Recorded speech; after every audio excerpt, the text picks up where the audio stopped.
Hello everybody, welcome back to Burnt Church. I hope everybody's having a good day. It's a beautiful day here. I don't know if there's any clouds much in the sky. It's time for us to get our sweet potato slips and put them in the soil.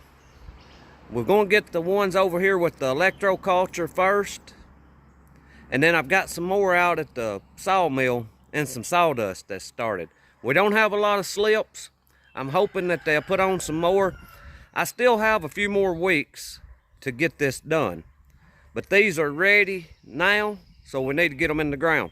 Any of you that wants to be in the cash giveaway, you can go back and watch our other video. It's called Electroculture Cash Giveaway. I gave one prize away during the video, and in the video there, you can enter to win the cash. This right here is a cooling towel, and I sent it to my buddy, the Rustic Caveman, because he's helped us a lot here on the channel. Well, let's get the sweet potatoes with the Electroculture first and get them in the soil. Just got my daughter's table fixed. It was one of those that had the glass top on it and it broke. These right here gets bunches of tables broke. Those umbrellas, they'll flip them over. You'll forget and leave it up in the wind and they'll flip the table over and tear it up. We replaced it with red cedar, and I went ahead and put that hole in there for her. I think it'll be fine. It goes down and through that other hole down there. I'm getting worried about our sweet potatoes. I don't think we're going to have very many this year. I've got probably 6 or 8 in there right now. It may be me rushing these, but they don't seem like they are putting out as good a starts this year as normal. And I've done everything the same way as I've always done it. The only difference is my potatoes weren't left out to get the chill hours on them. I don't know if that's the reason or not. They were kept in the shop in here where it was warm, and they're not putting out sprouts. So far, this is all we've got. 1, 2, 3, 4, 5, 6, 7, 8, 9. About 9 of them. We do have a few out at the sawmill and some sawdust that we'll get those. I don't know if we'll get them this morning or not, but I'm getting these out and getting them in the soil right now.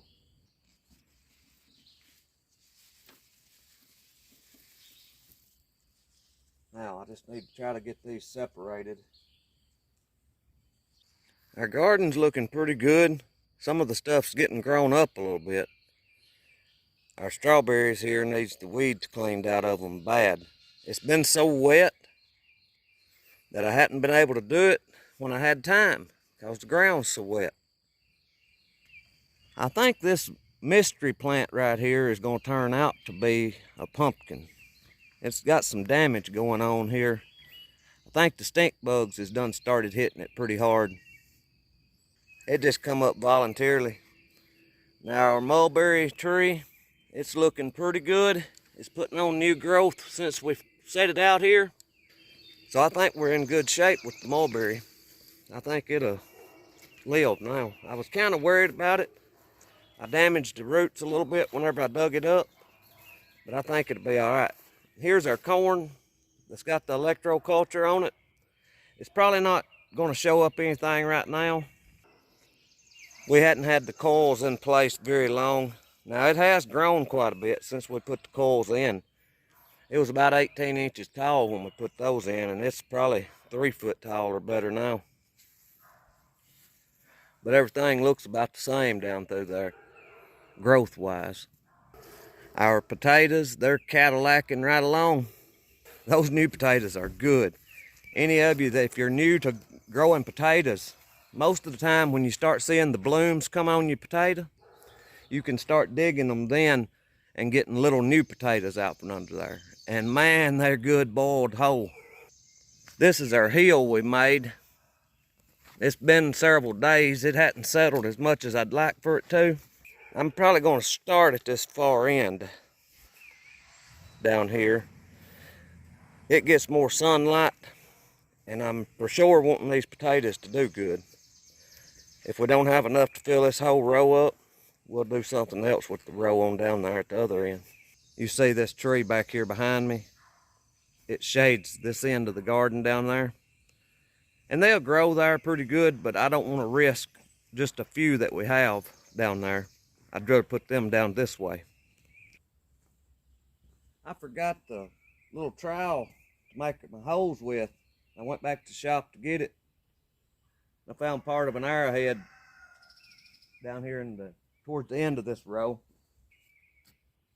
This ground is pretty wet, so these ought to do real good. Now on sweet potatoes, I try to get them pretty deep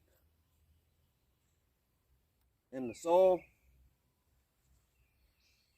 This one here's got a pretty good bit of roots on it.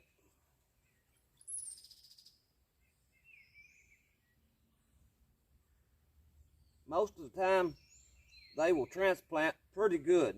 They're a pretty vigorous growing plant. But I always like to pack the soil in around the roots pretty good.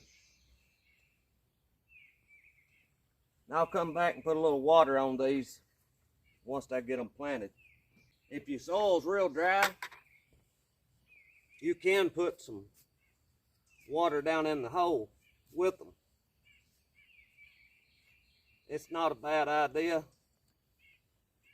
but our soil is pretty wet, so I don't think they have much trouble taking off. I try not to put any green leaves down under the soil though.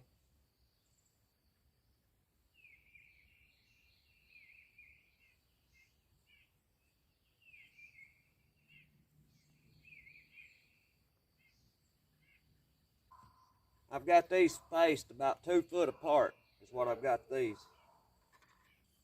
Now if I can keep the deer out of these, we'll be in good shape. Here's a close look at them. Now this one out here, he is tiny. But you can see I've poured water on top of them. These here, I hadn't got watered yet. I'm gonna have to go get some water to put in them.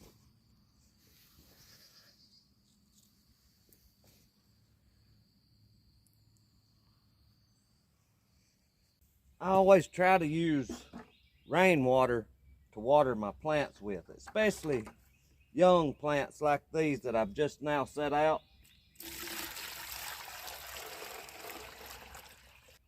You can take city water and put it in a bucket and let it set out. I think it's 24 hours and the chlorine will get out of it. All right, we got those planted with the Electroculture. They look pretty good. Let's get on the mule and go out to the sawmill and get the other ones.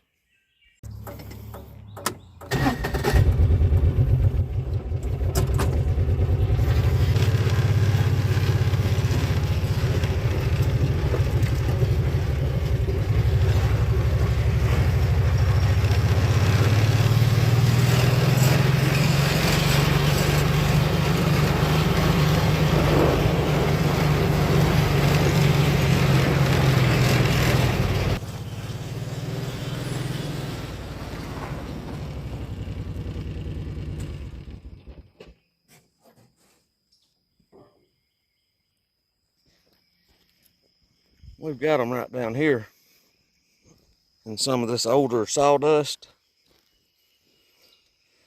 They've got some bug damage on them. I hadn't been out here and looked at them in a little while, but we need to get those out of there. These had a lot better root system than the ones up yonder in that other soil. Maybe they'll do better. We've got them all planted now. And there is an amazing difference between the ones with the Electroculture and the ones without. These right here is the ones without the Electroculture. Now they're all wilted a little bit right now because we just planted them.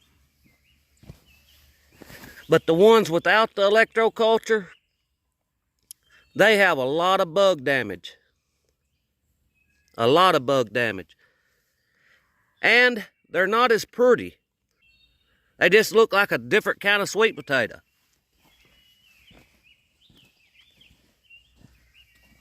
Right here is the ones that came from the Electroculture.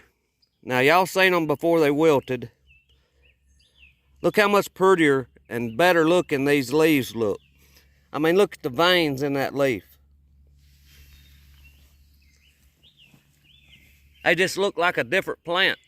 Now that could be a few different reasons. It could be because the ones were started in the sawdust out there. And it could be because these up here had the electroculture on them.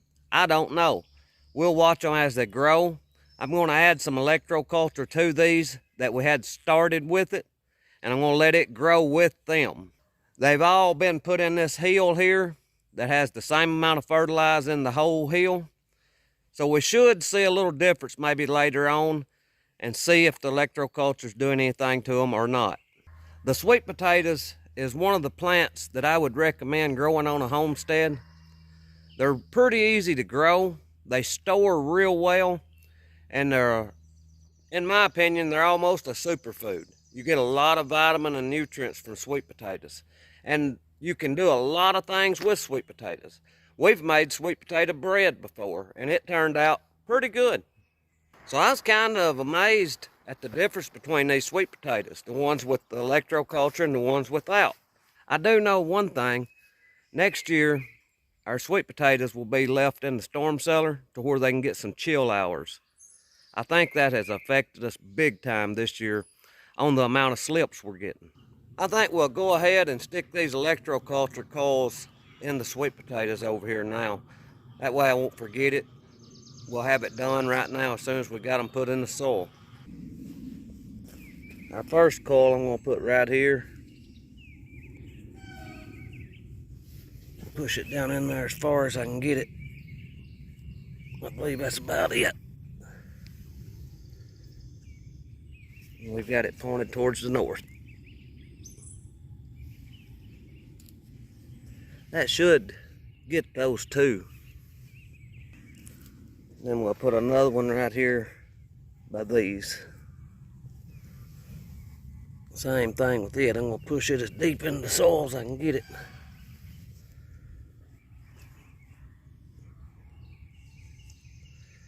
And it's facing the north. I need to do a video on some of the best things to grow for a survival homestead.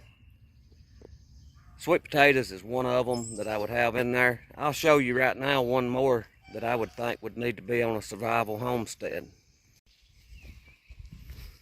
Right here is a plant that I would consider to be a homestead survival plant. These right here, those are peanuts. So that might be a video coming up here before long. It seems like there would be plenty to talk about, talking about what plants to grow for survival. Well, I hope y'all enjoyed the video, and I hope everybody is getting out here in their yard or in some pots and trying to grow something. In my opinion, growing your own food in the future is going to be the way to go.